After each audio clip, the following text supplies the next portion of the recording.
చేయాలనేది జాతీయ స్థాయిలో మాట్లాడుకున్న తర్వాత మాకు అది ఇచ్చారు, మా బలాన్ని చూసి ఇచ్చారు. కాబట్టి లిమిటెడ్ పార్టీ అని మీరు చెప్పదు. అంటే మీకు వైఎస్ఆర్సీపీ ఆ రెడ్డి గారి పార్టీ ఇష్టం అనుకోండి, జగన్మోహన్ రెడ్డి గారి పార్టీ లిమిటెడ్ కంపెనీ కింద, ఎస్ దట్స్ యువర్ చాయిస్. కానీ మేము ప్రజల కోసం ఎప్పుడు లిమిటెడ్ గా పనిచేయలేదు. ప్రజల కోసం ఎంత కిందకి వెళ్ళాలో అంత కిందకి వెళ్ళి పని చేస్తున్నాం. కార్యకర్తల బలం ఉంది కాబట్టి మాకు ఆ సీట్లు ఇచ్చారు. ఇందాక ఇంకొక పాయింట్ ఏంటంటే, అసలైన సంతోషం ఏంటంటే, నాకు ఆశ్చర్యం వేసేది సంతోషం కాదు, సుందర్రామ్ శర్మ గారు ఇన్ని పేపర్లు చదువుతారా, కేవలం సాక్షి ఒకటి అనుకున్నాను. కానీ విశాలాంధ్ర, ప్రజాశక్తి అంటే భయపడి సిపిఐ సిపిఎం ఆ కూటమిని కూడా భయపడుతున్నారని నాకు ఒక్క విషయం అయితే అర్థమైంది. ఇన్ని పేపర్లు చదివేస్తున్నారు ఇన్ఫర్మేషన్ కోసం అయితే.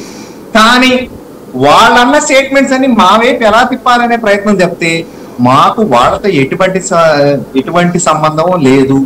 వాళ్ళతో ఏమైనా ఇష్యూస్ ఉంటే డైరెక్ట్ గానే వాళ్ళతో కూడా పోరాడుతున్నాము. అంటే ప్రజల కోసం పోరాడటం తప్పితే పార్టీలతో అయితే మేము పోరాడం. మా కోసం ఎప్పుడైనా ఏమైనా కామెంట్ చేస్తే మాత్రం నేను చేస్తాను. వేళ టీడీపీ ప్రతినిధి లేదు, మీరు చంద్రబాబు నాయుడు గారు ఏమైనా మాట్లాడండి, టీడీపీ ప్రతినిధి ఉంటే వాళ్ళు ఖండించేవారు, నేనైతే ఖండించను. కానీ అలయన్స్ పార్ట్నర్ గా ముగ్గురు కలిసిన విధానాల మీద ఏమైనా ఉంటే మాత్రం నేను ఖండిస్తాను.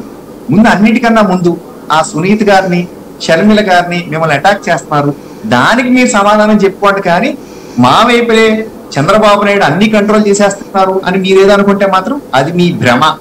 మా దాంట్లో ఎవడో ఫింగర్ ఎట్టడానికి మేము ఒప్పుకోము. మా పార్టీ ఎలా నడపాలో భారతీయ జనతా పార్టీ అధ్యక్షులుగా ఉన్నవారు విత్ కోర్ కమిటీ నడిచి తప్పితే పక్కోడు చెప్తే నడవదు. మా దాంట్లో క్యాండిడేట్స్ వాళ్ళు డిసైడ్ చేసేసారు, వీళ్ళు డిసైడ్ చేశారు, మీరు చెప్తే చెప్పుకోండి. కానీ మేము చాలా సార్లు ఈటీవీలో కూడా చెప్పాను, అంటే ఈ ఛానల్లో కూడా చెప్పాను. ఈటీవీ అంటే మళ్ళీ మీరు ఏదో అనుకోకండి, ఈ ఛానల్లో కూడా చెప్పాను.